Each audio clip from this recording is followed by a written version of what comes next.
Oke, assalamualaikum warahmatullahi wabarakatuh.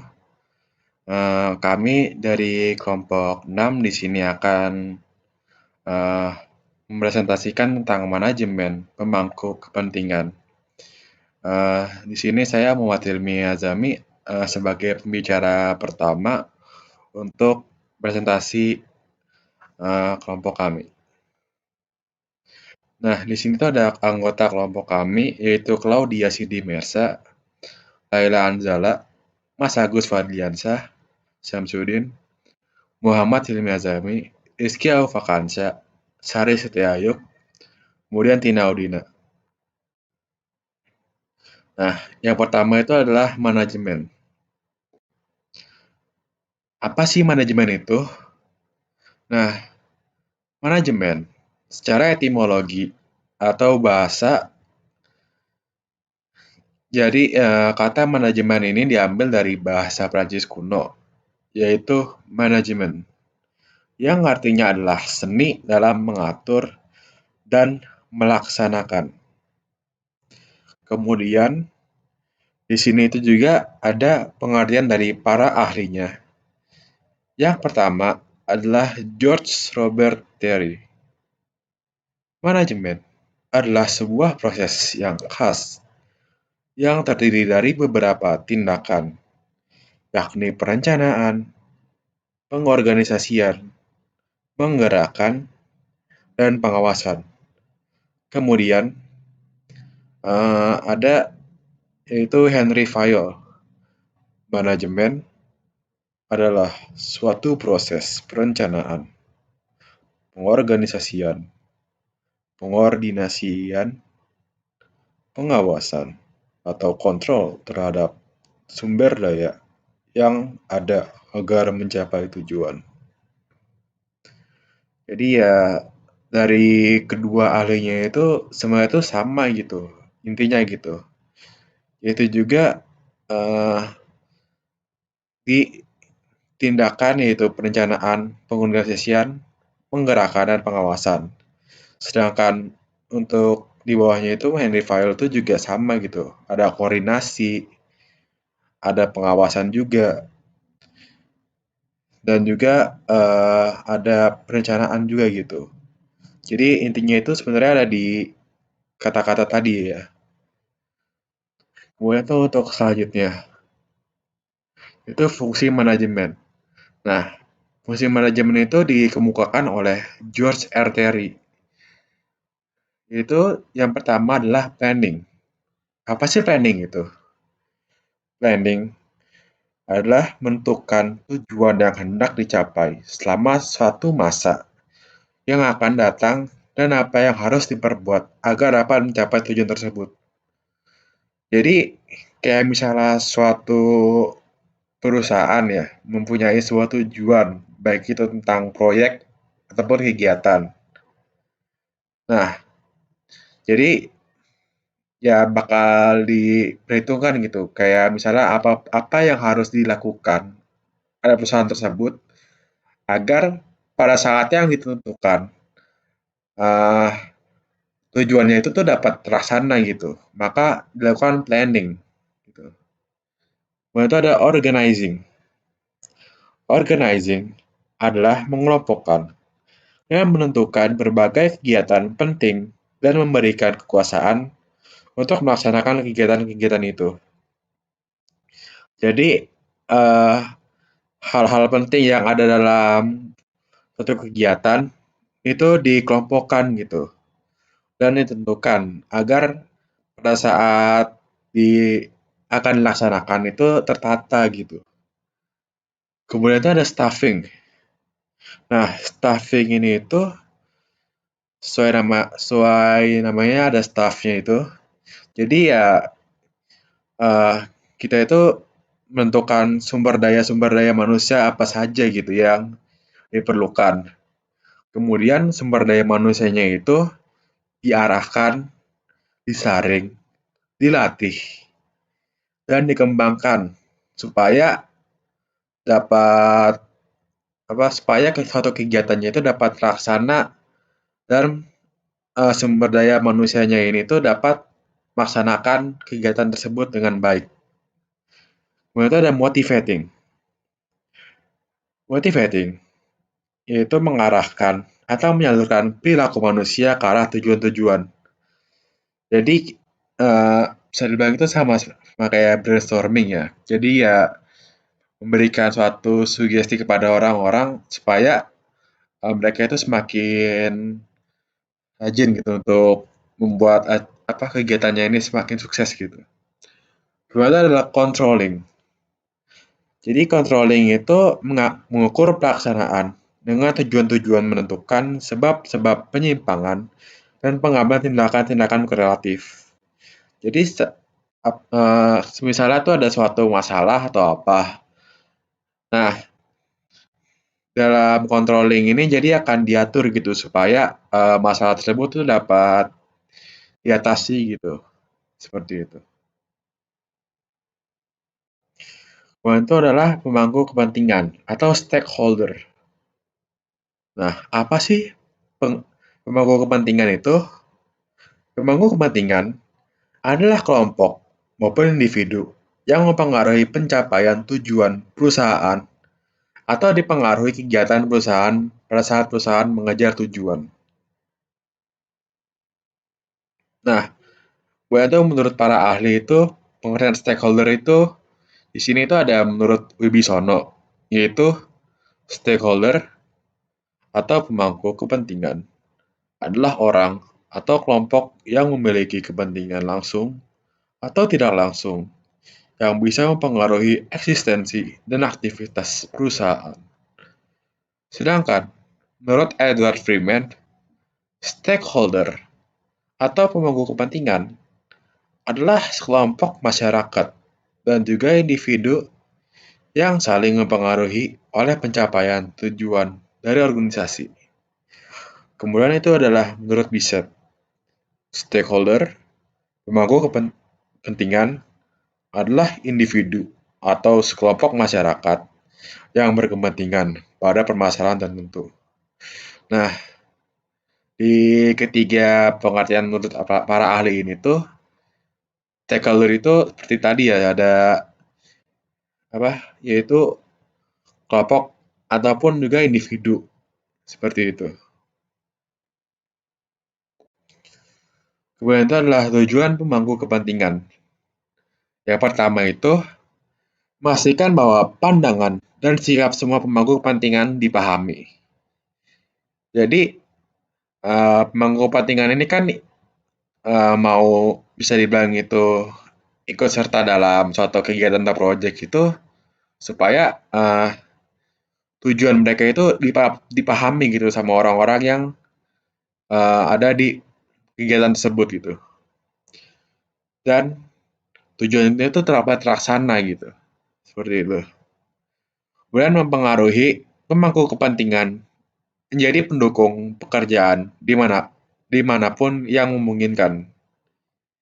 Jadi kalau pemangku kepentingan itu kayak nggak mau kerja sama kita itu, maka pekerjaannya itu bisa dibilang itu nggak dimungkinkan gitu untuk dilanjutkan ataupun bahkan dilaksanakan gitu. Jadi perlu pemangku kepentingan itu tuh perlu dipengaruhi agar mau bekerja sama gitu. Agar kegiatan ataupun proyeknya itu dapat memungkinkan terjadi seperti itu. Kemudian memaksimalkan dampak dukungan pemangku kepentingan. Jadi dampak pemangku kepentingannya itu tuh perlu dimaksimalkan gitu supaya baik tujuan dari pemangku kepentingannya itu maupun perusahaan tersebut itu dapat terlaksana dengan baik seperti itu. Nah, itu meminimalkan dampak yang tidak mendukung pemangku kepentingan. Jadi supaya pemangku kepentingan itu tetap tertarik dengan proyek ataupun kegiatan yang dilakukan suatu perusahaan, maka dampak yang kayak misalnya nggak diperlukan atau nggak mendukung dari stakeholder atau pemangku kepentingan itu tuh perlu diminimalisir bahkan dihilangkan seperti itu. Supaya pemangku kepentingan itu uh, dapat memberikan dukungan yang maksimal seperti itu. Kemudian itu ada stakeholder. Nah, ruang lingkup stakeholder menurut Henry Quest adalah itu terbagi dari 4, yaitu pemerintah atau government, kelompok masyarakat, community, organisasi lingkungan atau environmental organization, dan media massa atau mass media. Nah, kemudian itu fungsi stakeholder dalam perusahaan. Yang pertama adalah membuat keputusan. Yang kedua adalah manajemen langsung. Ketiga, pendukung keuangan. Keempat, tanggung jawab sosial perusahaan. Nah, makanya itulah perlu yang namanya dukungan maksimal dari stakeholder atau pemangku kepentingan tersebut. Karena secara langsung itu keempat fungsi stakeholder tadi itu berpengaruh langsung gitu kepada perusahaan tersebut gitu. Nah, kemudian itu adalah kelompok pemangku kepentingan. Yang pertama itu pemangku kepentingan primer atau primer stakeholder. Nah, jadi apa sih pemangku kepentingan primer ini? Jadi eh, primer stakeholder itu adalah pemangku kepentingan yang terkena dampak secara langsung, baik dampak positif maupun dampak negatif dari suatu rencana, serta mempunyai kaitan kepentingan langsung dengan kegiatan tersebut. Jadi, selain seperti tadi ya memberikan kayak misalnya keputusan dan keuangan dan lain-lain. Nah, hasil dari suatu kegiatan atau proyek perusahaan itu mempengaruhi secara langsung gitu, baik itu secara finansial, sosial, ataupun terhadap pemangku kepentingan tersebut gitu. Nah, contohnya itu pemegang saham, investor, pekerja, pelanggan, dan pemasok. Kemudian itu adalah kelompok pemangku kepentingan sekunder atau stakeholder sekunder. Nah, stakeholder sekunder atau pendukung adalah contoh kasus stakeholder perusahaan yang hanya mempunyai kepedulian berupa suara dan pengaruh, namun tidak memiliki hubungan dan kepentingan dalam suatu proyek, kebijakan, ataupun program. Jadi, eh, kayak misalnya suatu perusahaan itu ya, dia membuat proyek atau kegiatan.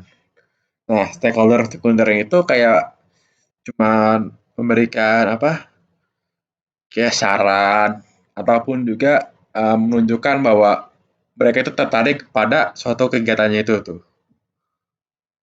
Nah, contoh dari pemangku kepentingan sekunder itu adalah lembaga swadaya masyarakat, kelompok akademis seperti perguruan tinggi, bentuk pengusaha, dan lembaga pemerintah.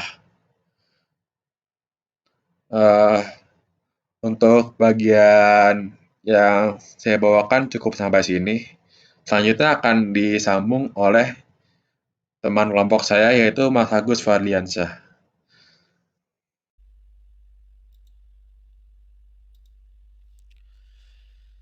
Selanjutnya adalah kelompok pemangku kepentingan yang ketiga, yaitu stakeholder kunci.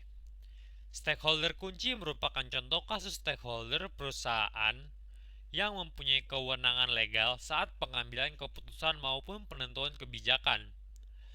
Contoh dari jenis stakeholder adalah DPR, pemerintah, serta dinas terkait yang berhubungan dengan proyek tersebut. Menurut Nugroho, peran stakeholder dibagi menjadi 5. Yang pertama adalah policy creator yang berperan sebagai pengambil keputusan dan penentu suatu kebijakan. Yang kedua adalah koordinator yang berperan mengkoordinasikan stakeholder lain yang terlibat. Yang ketiga adalah fasilitator yang berperan sebagai fasilitator untuk memfasilitasi dan mencukupi apa yang dibutuhkan kelompok sasaran. Yang keempat adalah implementer yang berperan sebagai pelaksana kebijakan yang di dalamnya termasuk kelompok sasaran. Dan yang terakhir adalah akselerator yang berperan mempercepat dan memberikan kontribusi agar suatu program dapat berjalan sesuai sasaran. Pendekatan stakeholder menurut Budimanta dibagi menjadi dua. Yang pertama adalah Old Corporate Relation yang menekankan pada bentuk pelaksanaan aktivitas perusahaan secara terpisah, di mana setiap fungsi dalam sebuah perusahaan melakukan pekerjaannya tanpa ada kesatuan di antara fungsi-fungsi tersebut. Yang kedua adalah New Corporate Relation yang dengan memiliki hubungan perusahaan dengan internal stakeholder dibangun berdasarkan konsep kebermanfaatan yang membangun kerjasama untuk bisa menciptakan kesinambungan usaha perusahaan, sedangkan hubungan dengan stakeholder di luar perusahaan bukan hanya bersifat transaksional dan jangka pendek, namun lebih kepada hubungan yang bersifat fungsional yang bertumpu pada kemitraan selain usaha untuk menghimpun kekayaan yang dilakukan oleh perusahaan. Perusahaan juga berusaha untuk bersama-sama membangun kualitas kehidupan eksternal stakeholder. Analisis pemangku kepentingan. Analisis ini bermanfaat dalam mengidentifikasikan komunitas atau kelompok masyarakat yang paling banyak terkena pengaruh atau dampak dari suatu kegiatan pembangunan, menurut Rest dan Miller. Analisis ini juga bermanfaat dalam menentukan prioritas mengenai komunitas atau kelompok masyarakat yang dibutuhkan dalam implementasi kegiatan dan manfaat pembangunan bagi mereka. Suatu kegiatan dapat memberikan manfaat bagi sebagian masyarakat, namun dapat pula merugikan sebagian masyarakat lainnya. Oleh karena itu, analisis pemangku kepentingan biasanya berhubungan dengan beberapa elemen seperti eksistensi, kelompok masyarakat, dampak, dan konsekuensi yang muncul dari pelaksanaan program pembangunan.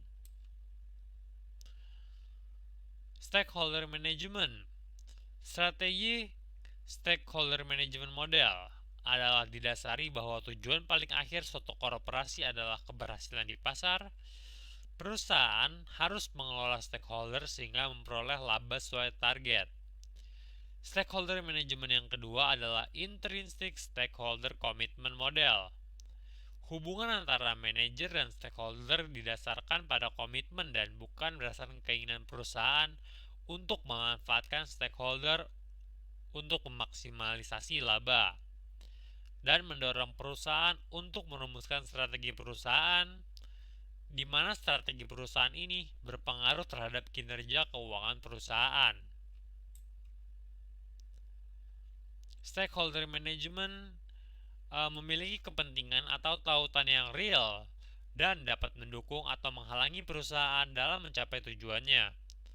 Stakeholder management menunjukkan bagaimana perusahaan mengelola hubungan dengan para stakeholder sebagai putusan dengan dilandasi oleh pertimbangan normatif yang dapat meminimalisi dampak buruk keputusan perusahaan terhadap para pemangku kepentingan, di mana keputusan-keputusan tersebut bertujuan untuk meningkatkan kinerja.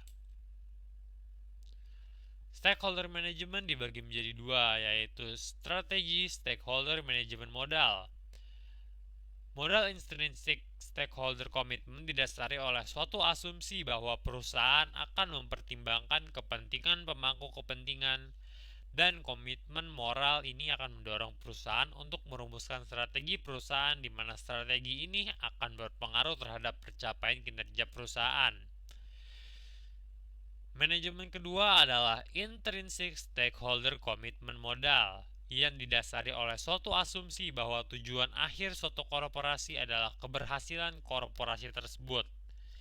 Oleh sebab itu, perusahaan harus mengelola para stakeholder sebagai bagian dari lingkungan perusahaan untuk memastikan agar perusahaan dapat memperoleh pendapatan dan laba sesuai dengan target yang telah ditentukan, sehingga korporatif dapat memberikan pengembalian yang memadai bagi para pemegang saham.